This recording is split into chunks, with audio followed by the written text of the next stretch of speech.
निकाय चुनाव के हाई कोर्ट के फैसले ने राजनीतिक रंग भी ले लिया है। उपेंद्र कुशवाहा ने कहा है कि ये केंद्र सरकार और भाजपा की साजिश है अति पिछड़ों को आरक्षण न देने के लिए। हाई कोर्ट के फैसले को उन्होंने दुर्भाग्यपूर्ण करार दिया है। उपेंद्र कुशवाहा का मानना है कि जनता दल यूनाइटेड इसके खिलाफ बैठेगी नहीं बल्कि आंदोलन करेगी और शीघ्र ही पार्टी आंदोलन के कार्यक्रम की घोषणा करेगी।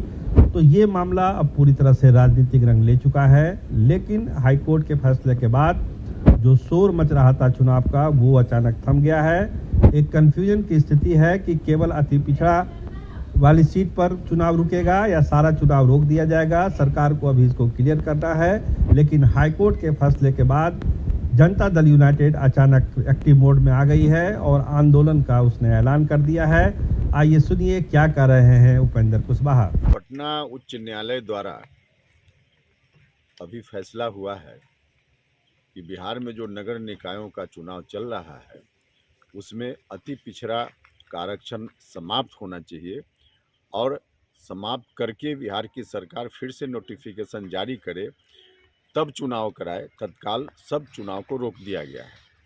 उच्च न्यायालय का यह फैसला काफ़ी दुर्भाग्यपूर्ण है और केंद्र सरकार साथ ही भारतीय जनता पार्टी दोनों की गहरी साजिश का यह परिणाम है, क्योंकि आरक्षण जो मिला हुआ है या विभिन्न राज्यों में देने की बात चल रही है पंचायती राज संस्थाओं में, नगर निकायों में, उसके लिए कोर्ट ने कहा है कि इसको 3 टेस्ट से जांचने की ज़रूरत है तब आरक्षण देना चाहिए।